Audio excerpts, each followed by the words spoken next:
आदिवासी, दलित, OBC, मुस्लिम, नमस्कार, आप big Y देखना शुरू कर चुके हैं और मैं हूं आपके साथ जावेद। चलिए नजर डालते हैं इस वक्त की बड़ी खबर पर। मैं भारत आदिवासी पार्टी की तरफ से देश के आदिवासी, दलित, ओबीसी, मुस्लिम, अल्पसंख्यक, गरीब, मजदूर एवं इस देश में रहने वाला प्रत्येक गरीब वर्ग का व्यक्ति जो मानवता और भारत देश के संविधान में विश्वास करता है, उनकी तरफ से बोलने के लिए खड़ा हुआ हूं।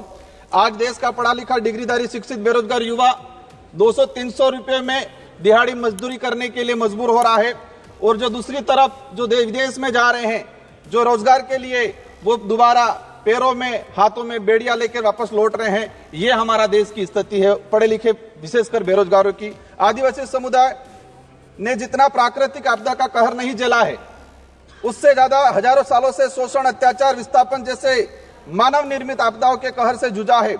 और उसका अगर उस आदिवासी समुदाय को आधुनिकता की लाइन में लाके खड़ा करना है तो विशेषकर एक आर्थिक पैकेज देने की आवश्यकता है, और साथ ही संविधान के अंदर जो प्रावधान है 5वीं अनुसूची और 6वीं अनुसूची का, और विशेषकर पैसा एक्ट को उसको धरातल पे लागू करने की सख्त जरूरत है। सभापति महोदय, देश के अंदर देखा गया है विस्थापन की जो समस्या, भारत देश में विकास के नाम से सबसे ज्यादा अगर कोई विस्थापित हुआ है तो आदिवासी समुदाय विस्थापित हुआ है। एक survey report Indian social institute की एक रिपोर्ट के अनुसार बताया गया है कि वर्ष 2010 से 2025 तक 15 सालों में 15 लाख आदिवासियों को विकास के नाम से विस्थापित किया गया है। वर्ल्ड बैंक की रिपोर्ट में बताया गया है कि विस्थापन आदिवासी समुदाय में से 50% आदिवासी परिवार पुनः विस्थापित नहीं हो पाते हैं। साथ ही भारत देश में एक सर्वे रिपोर्ट में आया है कि जो आदिवासी समुदाय है अपने जीवन काल के दौरान कम से कम 50% आदिवासी एक उम्र के अंदर 2 बार विस्थापित होते हैं। आजाद भारत में उस समाज को प्रताड़ित किया जा रहा है जिसका इतिहास का हर पन्ना खून से रंगा हुआ मिलेगा। क्या?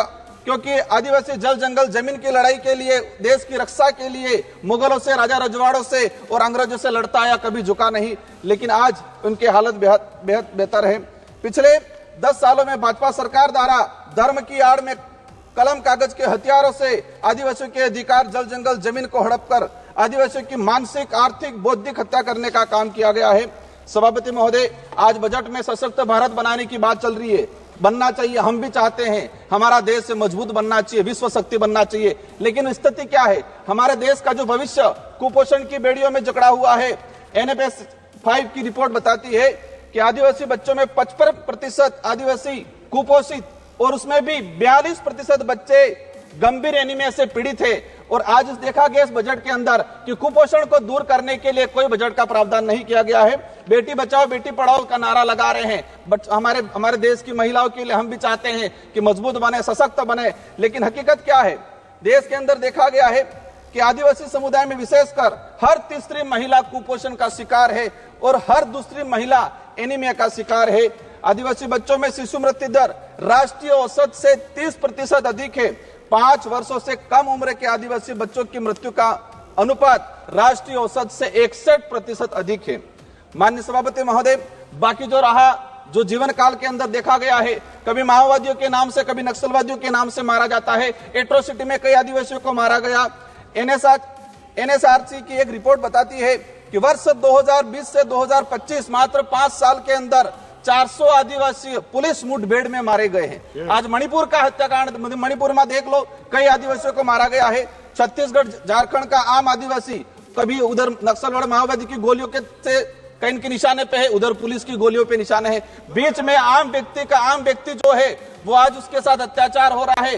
हर दिन एक न एक व्यक्ति मारा गया है। आदिवासी, दलित, पिछड़ों को सशक्त बनाए बिना हमारे देश, भारत देश को सशक्त भारत बनाने की कल्पना करना एक कोरा सपना रह जाएगा। स्वास्थ्य सुविधा की देखा जाए, आदिवासी क्षेत्र में PSC CSP की, CAG की एक रिपोर्ट आई है कि आदिवासी बाहुल्य क्षेत्र में जितनी जो PSC CSC है वहां पर 60% डॉक्टरों के पद रिक्त हैं। देश में मात्र 18% आदिवासी गर्भवती महिलाओं को ही संस्थागत प्रसव का लाभ मिल पा रहा है। संस्थागत प्रसव का सिर्फ मात्र 18%। सभापति महोदय, 1 मिनट का रहा है। शिक्षा की बात करें, हमारे राजस्थान के अंदर जाडोल कोटड़ा के अंदर जहां से एक मंत्री जी आते हैं, वहां पर 14 वर्ष से अधिक बच्चों को स्कूल और पेन, पेंसिल, किताब क्या है वो नहीं पता है। आज देखा गया है यूनेस्को की एक रिपोर्ट में देश में देश में 35% आदिवासी बच्चे ड्रॉप आउट हो रहे हैं और राष्ट्रीय औसत 12% है। 8%, मात्र 8% आदिवासी युवा उच्च शिक्षा की पढ़ाई पूर्ण कर पा रहा है। देश के अंदर देखा गया है वर्तमान में कि 85% आदिवासी परिवार की पहली पीढ़ी पढ़ रही है और 20% आदिवासी ऐसा है जिनकी पहली पीढ़ी भी आज पढ़ाई नहीं कर पा रही है। बकाया छात्रवृत्ति 2-2 साल से छात्रवृत्ति नहीं आ रही। हमारे राजस्थान के अंदर केंद्र से बजट रिलीज नहीं हुआ है।